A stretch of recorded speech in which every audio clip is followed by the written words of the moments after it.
Good morning students. तो आज हम लोग पढ़ेंगे चैप्टर मैट्रिसेस, जो कि क्लास 12 में बहुत ही इंटरेस्टिंग और बहुत ही इंपॉर्टेंट चैप्टर है। मीन्स अप्रॉक्स 18 to 20% वेटेज हम इस चैप्टर से पाते हैं, matrices and determinants. So from basic से लेकर के हम इसके एडवांस क्वेश्चंस तक हम इसको डिस्कस करेंगे। ठीक है, तो अभी हम शुरू में सबसे पहले जानेंगे कि मैट्रिसेस होता क्या है। मैट्रिसेस पे जो सिंपल ऑपरेशंस होते हैं उन्हें हम सबसे पहले जानेंगे। ठीक है, so look here, matrices and determinants.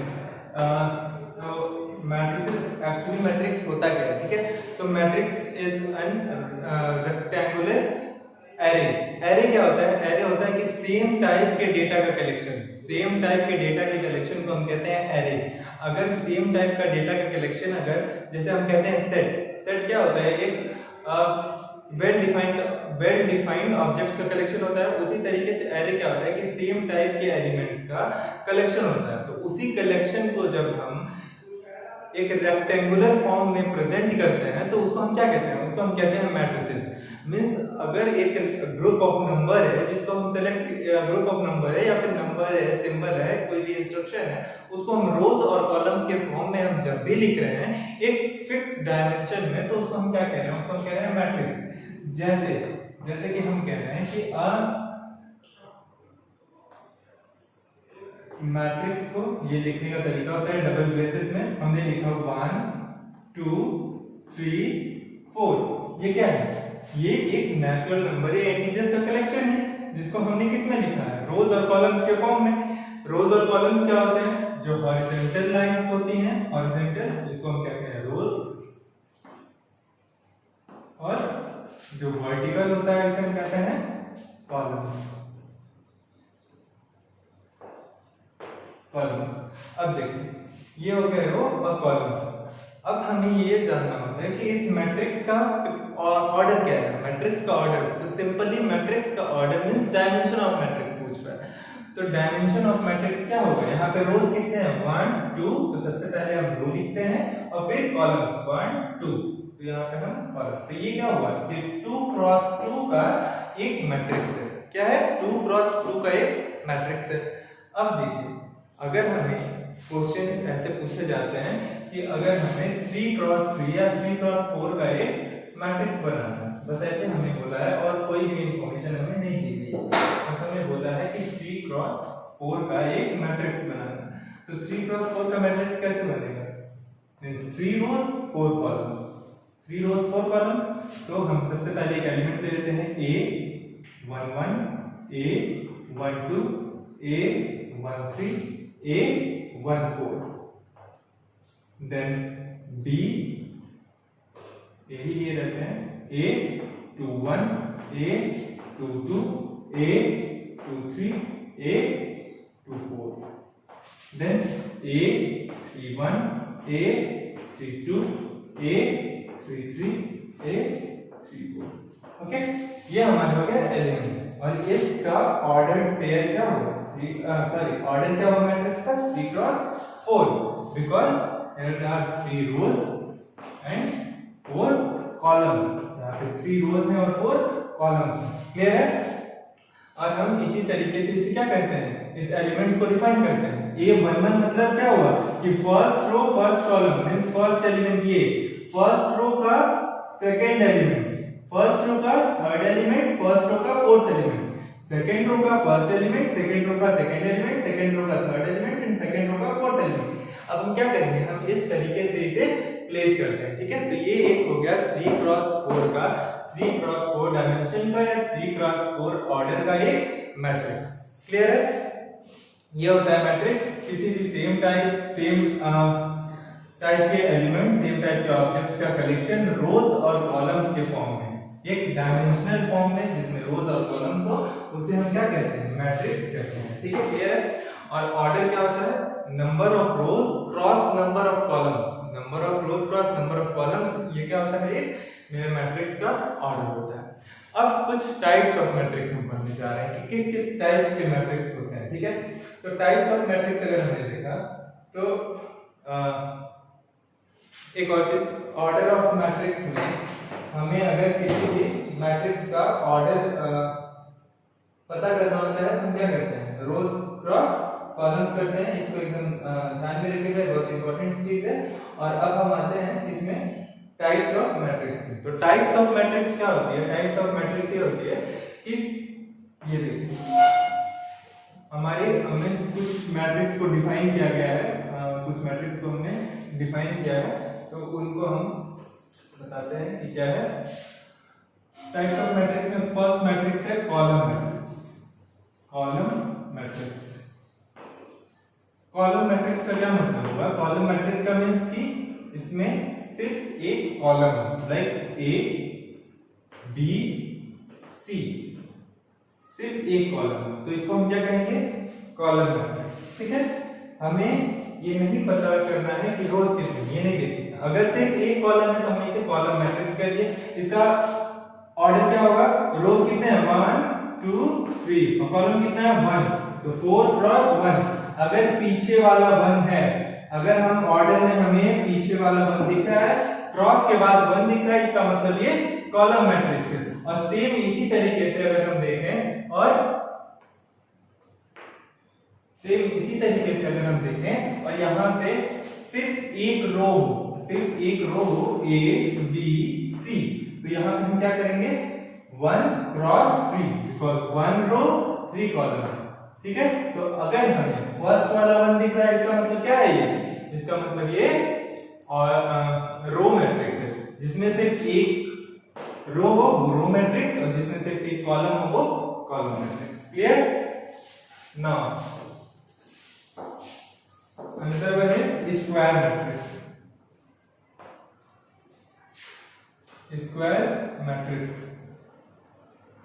तो डायमेंशन में अगर ऑर्डर सेम होता है, ठीक है, डायमेंशन में ऑर्डर में अगर number of rose equals number of column होता है तो हम उसको क्या कहते हैं? उसे हम कहते हैं स्क्वायर मैट्रिक्स। लाइक 3 क्रॉस 3 का अगर हम लेते हैं तो A11 A12 A13 A21 A22 A23 A31 A32 and A33। This is 3 cross 3 matrix. यहाँ पे रोज भी क्या है? 3 है, और कॉलम्स भी क्या है? 3 है। तो ये क्या होगा? ये स्क्वायर मैट्रिक्स हुआ। जब भी ऑर्डर ऑफ मैट्रिक्स में रोज और कॉलम सेम होते हैं तो उसे हम क्या कहते हैं? Square matrix. Clear? Now null matrix का नाम से पता चल रहा है, नल या फिर एम्प्टी मैट्रिक्स की उसमें क्या है? एक भी एलिमेंट नहीं है। ये नल सेट और एम्प्टी सेट, उसी तरीके से नल मैट्रिक्स और एम्प्टी मैट्रिक्स नाम से पता चल रहा है कि क्या है? इसमें कोई भी एलिमेंट प्रेजेंट नहीं है। ठीक है, नाउ डायगोनल मैट्रिक्स। अब डायगोनल मैट्रिक्स क्या होता है?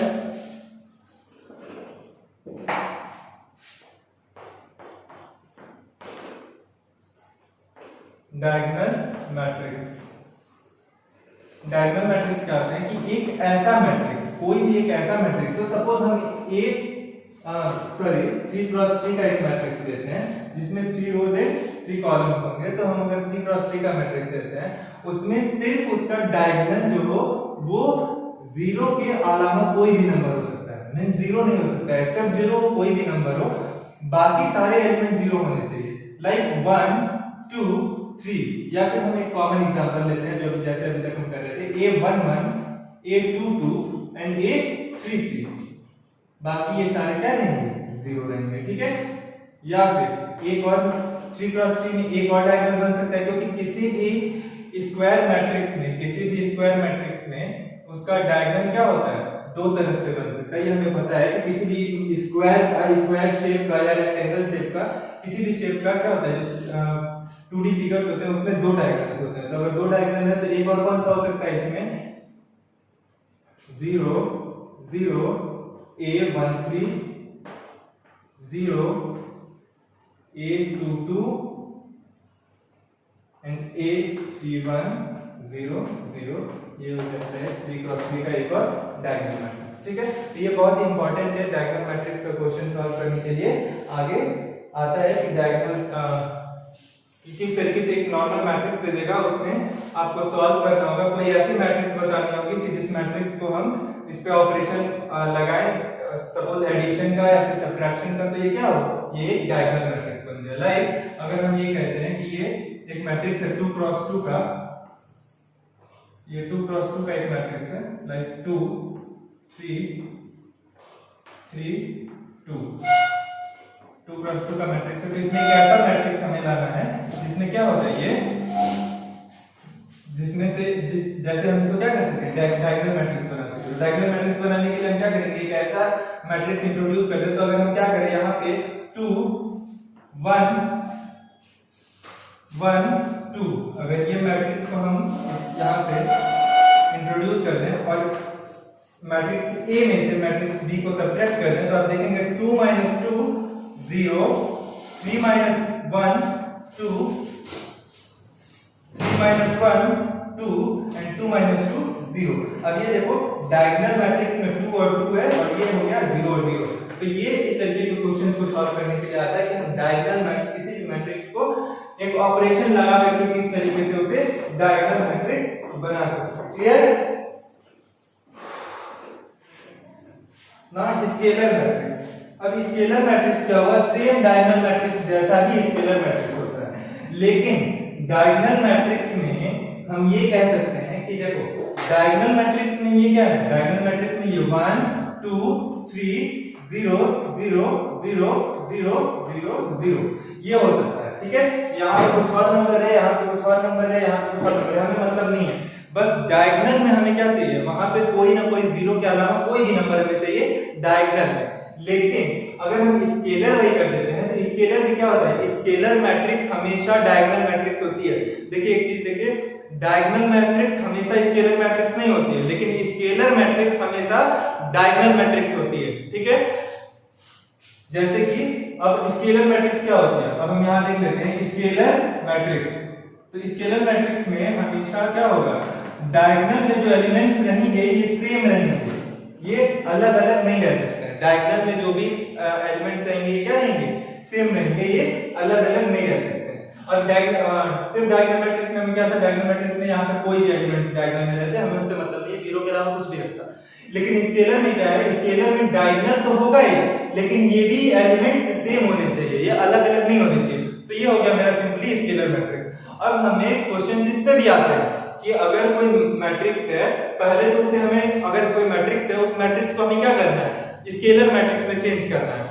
ऑपरेशंस आप फॉर्म करिए, एक कोई और मैट्रिक्स दे देगा या फिर आपको खुद वो मैट्रिक्स इंट्रोड्यूस करनी होगी और उसमें क्या करना होगा, उसे ऑपरेशन, सब्ट्रैक्शन, एडिशन का भी, डिवीजन का कोई भी, या फिर आगे एक और आएगा जिसमें हमें क्या करना होता है, खुद परफॉर्म करके ऑपरेशंस को उसमें हमें इसको 0 करना होता है, डायगोनल मैट्रिक्स बनानी होती है। ठीक है, तो अगर हमने ये बोला कि एक मैट्रिक्स से आप डायरेक्ट स्केलर मैट्रिक्स बनाइए, तो हम क्या करेंगे, पहले उसको डायगोनल में चेंज करेंगे और डायगोनल में चेंज करने के बाद सारे एलिमेंट्स को सेम करेंगे। ठीक है, तब ये क्या होगा, स्केलर मैट्रिक्स हो जाएगा। नाउ अब स्केलर मैट्रिक्स भी खत्म हो गए। ठीक है, ये सारे के सारे मैट्रिक्स बहुत क्लियर रखिएगा। और उसके बाद से आता है identity matrix. Okay, identity matrix में क्या होगा, आप देखो हमने बोला आइडेंटिटी मैट्रिक्स। अब देखो हमने बोला स्केलर मैट्रिक्स, पहले बोला डायगोनल मैट्रिक्स। चलिए इसी में देखिए, डायगोनल मैट्रिक्स हमने बोला 1 2 3 0 0 0 0 0 0, ये हो गया मेरा डायगोनल मैट्रिक्स। क्यों, क्योंकि इसमें डायगोनल में एलिमेंट्स है, बाकी सारे 0 हैं। ठीक है, अब हमने बोला कि हम इसको स्केलर कर देते हैं। तो स्केलर करने का मतलब क्या हुआ कि डायगोनल में सेम एलिमेंट होने चाहिए, वो 3 3 3 हो, √3 √3 √3 हो, या फिर वो कोई भी नंबर हो, 5 हो या 5 हो। ये हो गया मेरा स्केलर मैट्रिक्स, क्योंकि इसका डायगोनल के सारे एलिमेंट्स क्या हैं, सेम है। लेकिन अगर हमें आइडेंटिटी मैट्रिक्स को इंट्रोड्यूस करना है तो हम आइडेंटिटी मैट्रिक्स कैसे करेंगे, आइडेंटिटी मैट्रिक्स में हम सीधे सीधे इसको 1 1 1, आइडेंटिटी मैट्रिक्स में ये कंपलसरी है कि इसके डायगोनल एलिमेंट्स 1 होने चाहिए, और ये सबसे इंपॉर्टेंट है। और इसको आइडेंटिटी मैट्रिक्स को हमेशा हम लोग आई से डिनोट करते हैं। ठीक है, आई से हम लोग क्या करते हैं, ये आइडेंटिटी मैट्रिक्स है। ठीक है, अब देखो फिर क्वेश्चंस आएंगे, बहुत सारे क्वेश्चंस आते हैं आइडेंटिटी पे, तो बहुत ही ज्यादा क्वेश्चंस आते हैं कि हमें कोई भी मैट्रिक्स है उसको आइडेंटिटी मैट्रिक्स में क्या करना है, चेंज करना है, कन्वर्ट करना है, या फिर आई से अगर हम उसको डिनोट करते हैं तो हम क्या करते हैं, सपोज करो कि अगर ये लिखा है कि कोई मैट्रिक्स ए है, ठीक है, कोई मैट्रिक्स ए है 1 2 3 4 5 6 7 8 9, ये कोई एक मैट्रिक्स है, ठीक है। अब हमें लिखा है देन फाइंड ए आई प्लस ए। तो ए आई का क्या मतलब हुआ, यहाँ पे ए मैट्रिक्स है, ये 1 2 3 4 5 6 7 8 9 मल्टीप्लाई है, ये प्रोडक्ट होगा किससे 1 1 1 एंड देन 0 0 0 0 0 0, ठीक है। अब ए आई का मतलब ये होगा और फिर इसमें ले जाकर हम ए को ऐड करेंगे तो ये आंसर आएगा। इस तरीके के क्वेश्चंस को भी हम सॉल्व करेंगे। तो आइडेंटिटी मैट्रिक्स का क्या मतलब होता है कि डायगोनल मैट्रिक्स होगा, वो डायगोनल मैट्रिक्स के बाद वो स्केलर मैट्रिक्स होगा और स्केलर मैट्रिक्स में भी वो सारे एलिमेंट्स जो डायगोनल में है वो सेम होना चाहिए, ठीक है। अब आता है एक जीरो मैट्रिक्स। तो नल मैट्रिक्स का हमने बोला था, नल मैट्रिक्स या एम्प्टी मैट्रिक्स क्या होता है, उसमें एक भी एलिमेंट प्रेजेंट ही नहीं होंगे, लेकिन जीरो मैट्रिक्स उससे अलग होता है। जीरो मैट्रिक्स क्या होता है, जीरो मैट्रिक्स हुआ कि यहाँ पे सारे एलिमेंट्स जीरो रहेंगे, इसमें इसका भी एक ऑर्डर है, इस मैट्रिक्स का भी एक ऑर्डर है। इस मैट्रिक्स का क्या ऑर्डर है 2 क्रॉस 2। इस मैट्रिक्स को हम कंसीडर करते हैं, ऐसा नहीं कि हम इस मैट्रिक्स को कंसीडर नहीं करेंगे, ये मैट्रिक्स कंसीडर करता है, ठीक है, कंसीडर करेंगे हम इसको, ये एग्जिस्ट करता है, ठीक है। तो ये क्या है, ये एक मैट्रिक्स सपोज करो ये है और इसमें क्या है सारे एलिमेंट्स अगर जीरो है तो भी ये 2 क्रॉस 2 ऑर्डर का मैट्रिक्स है, ठीक है। तो इसे हम, अब ये क्या हुआ मेरा एक zero matrix. Now equality of matrix, अब हम आएंगे इक्वालिटी ऑफ मैट्रिक्स। तो इक्वालिटी ऑफ मैट्रिक्स क्या होती है, इक्वालिटी ऑफ मैट्रिक्स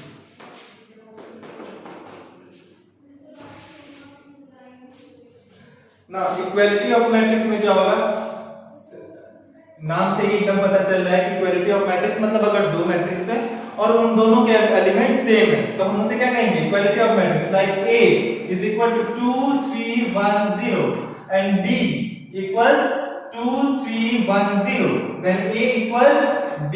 तो ये हो गया मेरा equality of matrix, okay.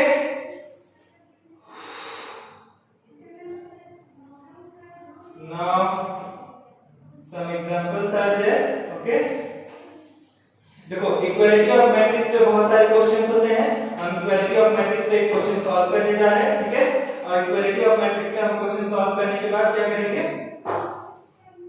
Exercise की तरफ मूव करेंगे। ये सारे बेसिक टाइप्स हो गए, मैट्रिक्स क्या होते हैं, टाइप ऑफ मैट्रिक्स क्या होते हैं, ऑपरेशंस और मैट्रिक्स हमने बताया कि कैसे कैसे इसे सॉल्व करते हैं। एक क्वेश्चन हम सॉल्व करने जा रहे हैं इक्वालिटी ऑफ मैट्रिक्स पे, जो कि बोर्ड में भी ये क्वेश्चन हमेशा आते हैं, हमेशा पूछे जाते हैं 2 मार्क्स क्वेश्चन। तो नाउ हमें बोला है find the value of A, B, C and D from the following matrix, A, B, C, D from the following matrix, okay, from the following matrix।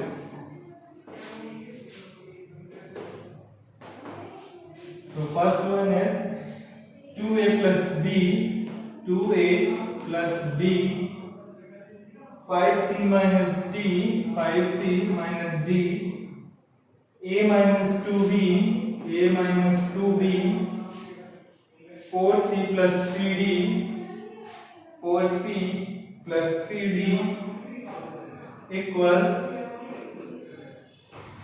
4 11 minus 3 24, 4 11 minus 3 and 24, okay। 2 cross 2 की matrix है ये, order लिखना मत भूलिएगा कभी भी, ये important होता है, ठीक है।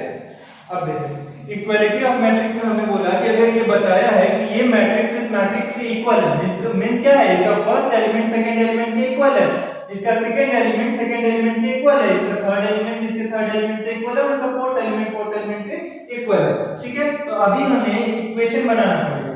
ठीक है, इक्वेशन को सॉल्व करते हैं हम, देखिए कैसे 2a plus b equals 4 and now a minus 2b equals minus 3। अगर हम इसे 2 से मल्टीप्लाई करते हैं first equation second equation, multiplying equation 2 by 2 we get 2a minus 4b equals minus 6। now solving equation 1 and 2,